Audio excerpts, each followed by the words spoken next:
Còn anh trong đấy ổn không? À anh này, em có chuyện muốn nói.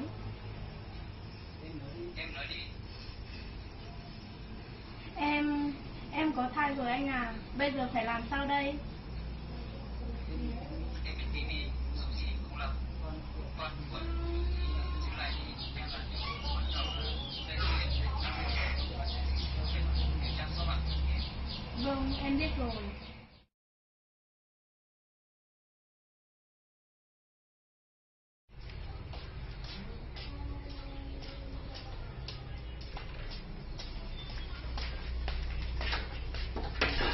Em chào anh ạ.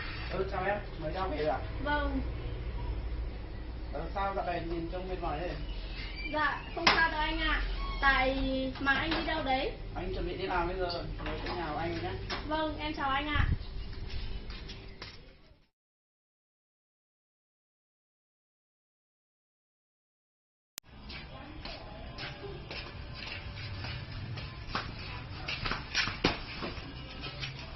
Tao đang đùa tí mày đang á rồi à?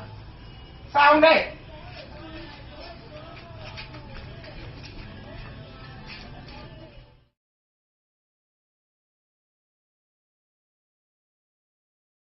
Ơ, Thanh, cậu bị sao đấy? Đưa cá đã nào.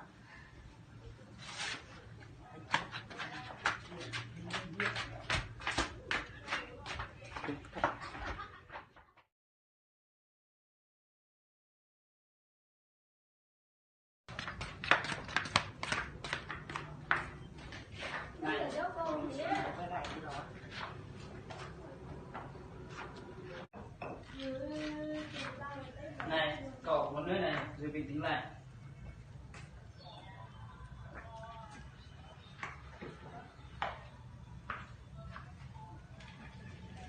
Cậu xem đi này. Thế thằng này đã biết chưa? Tớ khổ quá cậu ơi, tớ phải làm sao đây? Thôi, bình tĩnh đi, bình tĩnh lại nào. Tớ có nên nói với mẹ, có nên nói với anh ấy không? Thôi, bình tĩnh đã. Tớ khổ lắm cậu ơi.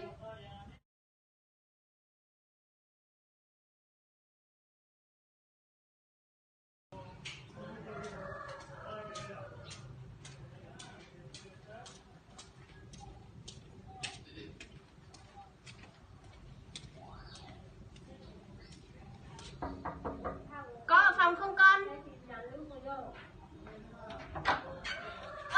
Sao mẹ lại lên đây ạ? Thế chẳng lẽ mẹ lại không thể lên thăm con gái mình được à? Mẹ vào đi.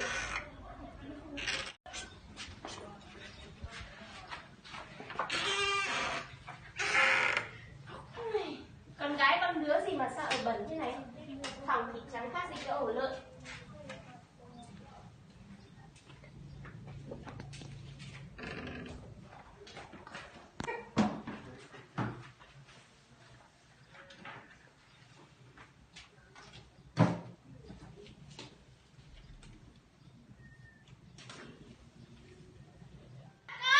Mày vào đây ngay cho ta bảo.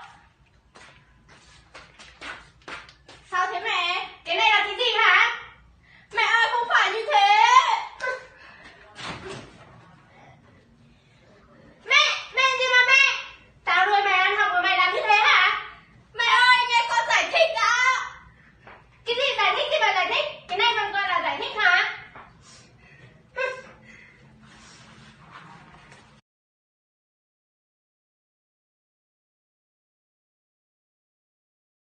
Hôm nay thầy có một số vấn đề muốn trao đổi với em. Dạ thầy nói đi ạ. Dạo này thầy của em không ổn định mới và em dạo này sức khỏe của em không đủ tốt mà. Dạ không sao đâu thầy ạ. Có những gì mà cần thầy giúp không? Dạ không có gì đâu thầy, em cảm ơn thầy ạ.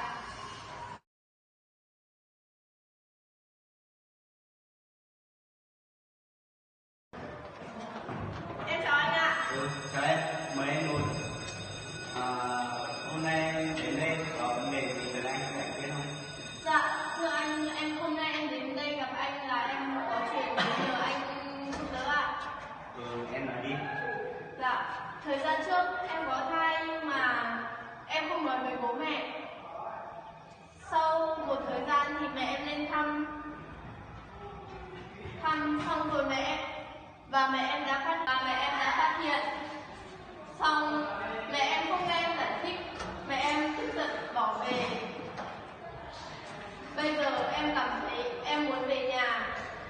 thấy rất là lo sợ, sợ mẹ không nhận, sợ mẹ trách móc, sợ mẹ trách móc.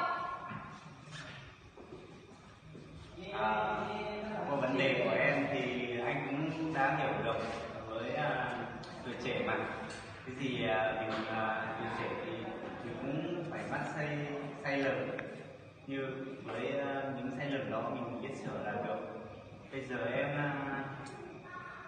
cái đầu tiên bây giờ thì em cứ bình tĩnh về với gia đình, giải thích cho mẹ về vấn đề của em, để anh tin rằng với tình máu tử thiên liêng thì mẹ sẽ hiểu được cho em và các thứ cho em.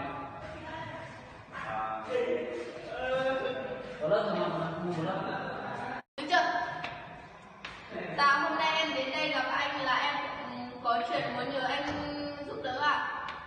Em nói đi. Dạ thời gian trước em có thai, xong em ở trên trường, mẹ em đến thăm và mẹ em đã phát hiện. Sau khi biết được chuyện của em thì mẹ đã tức giận bỏ về và không nghe em giải thích câu nào. Bây giờ định về nhà, em sợ mẹ trách móc, em không dám về nhà anh ạ. Qua vấn đề của em thì anh cũng đã hiểu được, mình là tuổi trẻ mà, cái gì mình cũng phải có những sai lầm, như mình biết sửa là được. Bây giờ em cần giữ em cần phải bình tĩnh về với gia đình. Em về giải thích với mẹ, anh tin rằng với tình máu tử thiên liêng thì mẹ em sẽ hiểu được và các thứ cho em. Vẫn nữa, tương lai phía trước của em còn đang rộng mở và